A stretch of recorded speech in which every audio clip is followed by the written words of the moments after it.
dlaczego w Bułgarii jest analfabetyzm dalej w XXI wieku w Europie, czy jak to się ma do małżeństw i dzieci, więc generalnie no ciekawe tematy bardzo. 2 dni między wysyłką a odbiorem wszystkich zamówień są bardzo intensywne, ale ja Wam powiem szczerze, to jest taki Saigon i taki bajzel w tym domu jest wtedy, że stwierdziłam, że to w ogóle nie ma sensu w ogóle nagrywać. A oprócz tego, że sklep, no to jeszcze wpadliśmy na genialny pomysł uruchomienia w naszej firmie nowej usługi. Idealny moment, prawda, przed pakowaniem paczek, po prostu wspaniały. Zdrowiejte! Tu Sonia z kanału KMSON, seria Polka w Bułgarii. W sumie to nagrywam ten odcinek po to, żeby Wam powiedzieć, czemu nie było odcinka w piątek. Co piątku staram się umieszczać naszą serię, ale też nagrywam go po to, żeby opowiedzieć Wam troszkę o kulisach pracy w naszym sklepie. Bo ostatnie 2 tygodnie, tydzień były po prostu szalone. Ale na tyle szalone, że nie dałam rady nawet niczego dla Was nagrać. Mam fajny temat w przygotowaniu. Bardzo chciałabym Wam opowiedzieć o różnych takich historiach związanych z romskimi społecznościami. Pokazać je tak z perspektywy obserwatora, opowiedzieć o wielowymiarowości niektórych sytuacji, o takich różnych ciekawych w ogóle sytuacjach, które mają tutaj miejsce. Może trochę opowiedzieć o tym, dlaczego w Bułgarii jest analfabetyzm dalej w XXI wieku w Europie, czy jak to się ma do małżeństw i dzieci, więc generalnie no ciekawe tematy bardzo.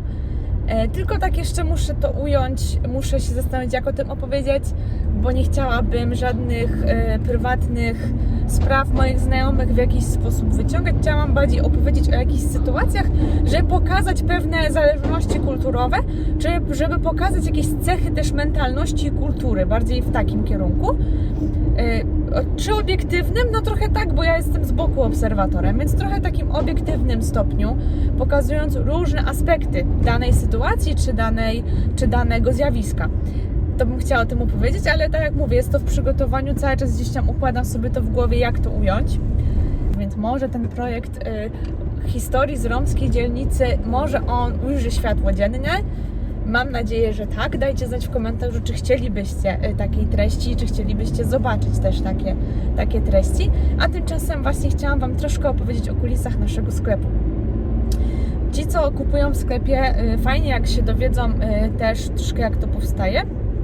A ci, co nie kupują, to może ich to zachęci, żeby kupili. Jest tutaj policja, mam nadzieję, że mnie nie zatrzymają.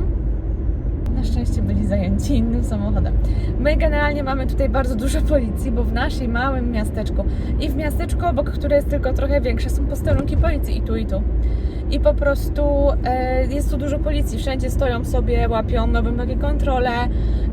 Na ulicach rozstawiają fotoradary, więc jakby trzeba jeździć grzecznie. Podskakuje telefon na nierównościach, więc też w sumie zobaczycie tym filmem, ile tu jest nierówności.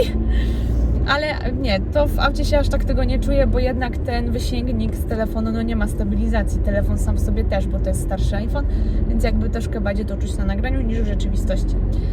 Wracając do tematu, jeśli chodzi o nasz sklep. Pakowaliśmy paczki, 2 dni pakowaliśmy paczki, jeden dzień to w ogóle do 15 godzin do 4, potem wstaliśmy o 8 i pakowaliśmy dalej. Więc generalnie tak, te 2 dni między wysyłką a odbiorem wszystkich zamówień są bardzo intensywne, bo tak naprawdę zbieramy zamówienia, później składamy je u naszych dostawców, bo kupujemy tyle od dostawców, ile jest zamówionego towaru. Nie kupujemy na zapas, jeszcze nie. Chcielibyśmy mieć magazyn w przyszłości, ale no to jest bardzo dalekosiężna, że tak powiem, kwestia. Więc kupujemy sobie od tych dostawców. No i oni mają kilka dni, żeby to przygotować, wysłać, żeby podochodziły paczki, bo część dostawców jest z innych części Bułgarii. I mamy takie okienko 2-3 dni tak naprawdę, żeby to wszystko spakować w kartony i w paczki. No a że nie mieliśmy jeszcze możliwości zakupu kartonów do rozmiarów paczkomatowych, no to też trzeba dobierać kartony rozmiarami do produktów, co też zajmuje, szczerze mówiąc, dużo czasu. Na tej przesyłce się zorientowaliśmy, jak dużo, więc już teraz chcemy z Polski sobie przywieźć kartony, które są na rozmiary impostu, żeby po prostu było szybciej z tym pakowaniem. No, więc pakowanie to jest jedno. Wysłanie palety, gdzie czekamy na kuriera, który nie wiadomo kiedy przyjedzie po tą paletę. i tak naprawdę czekamy na niego pół dnia w domu, więc to jest jakby druga rzecz, że trzeba być gdzieś tam dostępnym. No i to tak gdzieś tak zajmuje, myślę, od 3 do 4 dni cała taka akcja wysłania palety, spakowania wszystkiego. Oczywiście wcześniej, w ciągu miesiąca jest cała akcja marketingowa, no bo my robimy wszystko sami. Wszystkie reklamy robimy sami. Mamy ruch tylko organiczny w sklepie, więc tak naprawdę jest miesiąc bity marketingu, tworzenia jakichś materiałów, wideo, rolek, uruchamiania różnych portali. Mamy Instagrama od około miesiąca. No i też afiliacje mamy. Mamy 4 osoby, które z nami współpracują, więc fajnie. Mam nadzieję, że ten ruch się będzie coraz bardziej zwiększał. Ale to powoduje, że jesteśmy po prostu w tym okresie paczkowym bardzo, bardzo zajęci. I szczerze mówiąc, ja tym razem bardzo chciałam to nagrać. W ogóle chciałam nagrać odcinek, że pakujemy, że robimy i w ogóle. Ale ja Wam powiem szczerze, to jest taki Saigon i taki bajzel w tym domu jest wtedy, że stwierdziłam, że to w ogóle nie ma sensu w ogóle nagrywać. Bo to, co się tam dzieje, to po prostu nie dość, że nawet nie miałabym miejsca, bo wszędzie są kartony, bo jak spakujemy kartony wstępnie, to są pod jedną ścianą, a kiedy już spakujemy już w pełni, z etykietami, to są pod drugą ścianą. No,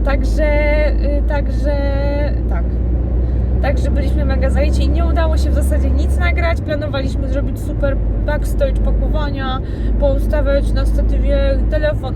Nie ma nawet miejsca na statyw, bo my się po prostu mijamy między kartonami.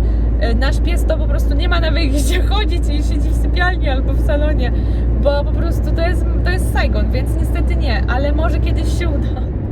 Może jak będziemy mieli te kartony na wymiary impostowe i będzie nam łatwiej z pakowaniem rzeczy, bo nie będziemy dobierać kartonów każdego oddzielnie, tylko będziemy mieli taką trochę taśmowość, to może wtedy się uda nagrać.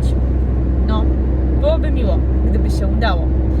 Więc tak, a oprócz tego, że sklep, no to jeszcze wpadliśmy na genialny pomysł uruchomienia w naszej firmie nowej usługi. Idealny moment, prawda, przed pakowaniem paczek, po prostu wspaniały.